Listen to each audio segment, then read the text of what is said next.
Here are a few areas of the inner work that I had to do in order to attract healthy love. First on this list is meditation. When I learned to meditate, it changed everything because meditation helped me to center myself and be more self-aware, which is something that was really helpful because going into relationships, understanding the toxic traits that you bring into that relationship are really key, and meditation helped me to do that. The second area of work that I had to do was understanding the origin and the root cause of why I showed up in relationships a certain way.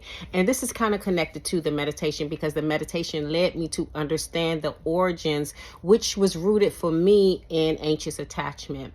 So when you struggle with anxious attachment, you kind of don't know your worth. You kind of need a lot of validation. And so I had to learn through meditation and through understanding how I got to be this way. It was game changing in helping me resolve it.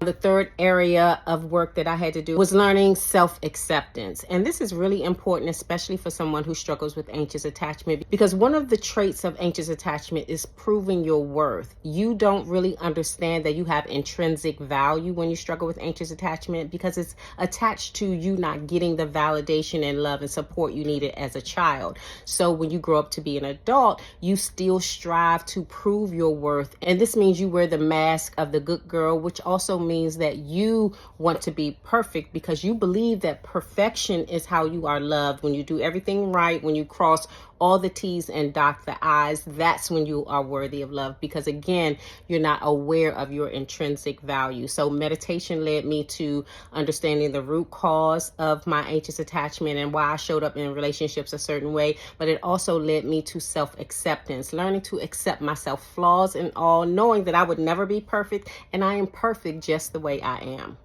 Now, after learning all of that, what I had to do was learn to date myself. And this is the next piece of inner work that I had to do. I had to learn to give myself the princess treatment and the royal treatment that I was expecting from any man that came into my life. I had to first give it to myself.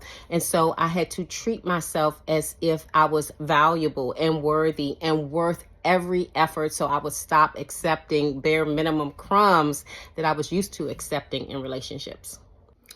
Okay, another thing that I really had to do was learn to play. Again, when you struggle with anxious attachment, you are so focused on getting your needs met. You are so focused on being good enough to get your needs met that you forget to play. You forget to have fun. You are so tunnel vision and focused on the thing in front of you that you forget to just enjoy life, which is what life is all about. And so part of my inner work was learning to play. So now I do all the things that my inner child wants to do. Eating ice cream, sitting on the park, going for a walk, whatever it is that she wants to do, we do. Because playing has been such a huge part of what has helped me heal and what has helped me to enjoy life more. And when you enjoy life more, you just attract better people. You attract people who are in alignment with who you are or who you are becoming. The final area of inner work that I had to do that really helped me attract healthy kind of love in my life was combating the negative thoughts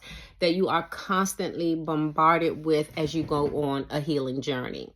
There are thoughts that are going to enter your mind that remind you that you tolerated certain behaviors or that you put up with certain behaviors. And when those thoughts came into my mind, what I did was pull out a receipt to remind myself of something amazing that I accomplished, or I would give myself an affirmation to say, no, you are not that thought. You are something amazing. You are beautiful. You are smart. You are kind. And I will replace those negative thoughts with these positive thoughts of who I am and who I'm really becoming. And this is important because if you allow negative thoughts to live in your head, they will pigeonhole you to who you used to be, and you are no longer that person. That's what the whole point of a healing journey is to move you from who you used to be to who you currently are and who you are becoming. So these are the things that help me on my healing journey, that help me attract the kind of love that I want in my life, and I hope they are beneficial to you.